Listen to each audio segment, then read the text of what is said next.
Batu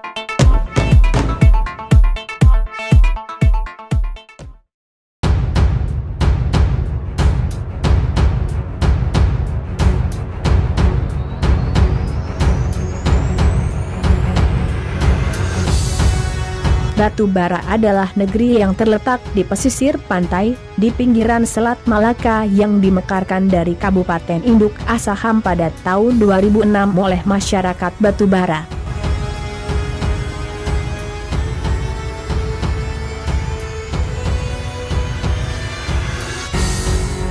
Negeri Batu Bara berpendudukan Islam pada mayoritasnya berdasarkan seorang sarjanawan Islam Nusantara bernama Hamka. Di Batu Bara banyak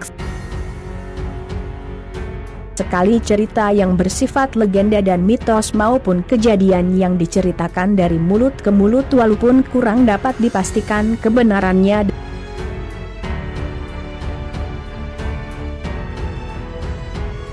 dari legenda tersebut, tetapi cerita itu tetap berkembang dari masyarakat yang menghiasi Batu Bara. Adapun yang paling populer dari legenda tersebut yang menunjukkan keberadaan Batu Bara adalah seorang putra mahkota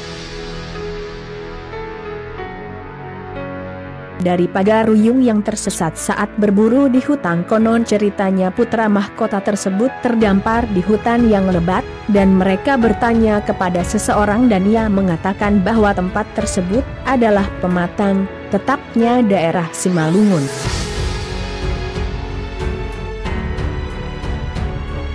Dan akhirnya putra mahkota langsung menemui Raja Simalungun dan meminta izin untuk bermalam untuk beberapa hari, dan Raja mengizinkannya dikarenakan Raja Simalungun telah mendengar cerita dari putra mahkota. Timbul keingin dari Raja Simalungun untuk menikahkan putrinya dengan putra mahkota tersebut. Setelah menikah beberapa bulan, putra mahkota mendapat keingin dari istrinya untuk bermain-main ke tepi pantai yang tidak bisa ditolak dikarenakan sedang mengandung, dan kisah Batu Bara dimulai dari cerita tersebut dan akhirnya mereka mendarat di daerah yang dikenal sebagai Pantai Kuala Indah yang kita kenal sekarang. Lalu mereka meminta izin kepada Raja Simalungun dengan mengirim utusan untuk mendirikan tempat mereka.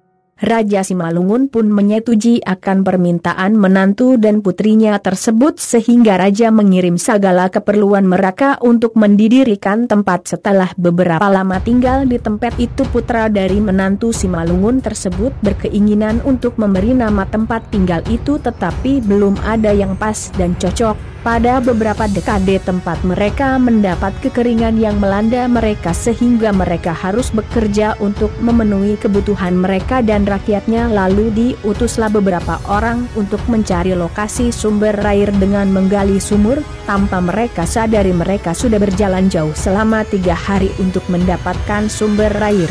Pada saat itu mereka meneruskan perjalanan mereka ke arah darat yang kita kenal. Dari tempat itu adalah Kuala Gunung. Di tempat itulah mereka mendapat kejadian yang aneh. Tanah galian mereka mengeluarkan percikan api yang ditimbulkan dari batu bara. Dari penemuan itu Sang Raja baru langsung menabalkan nama kerajaannya adalah Batu Bara mulai dari Kuala Indah sampai Kuala Gunung, dan di tempat itu jugalah menjadi tempat peristirahatan terakhir dari Raja Batu Bara yang sampai saat ini masih ditemui makam beliau. Kubah Keramat Tok Batu Bara atau makam Datuk Belambangan. Terima kasih telah menyaksikan video ini, semoga bermanfaat. Mungkin tempat awal dari cerita dapat menggambarkan lokasi untuk menemukan sesuatu yang bermanfaat.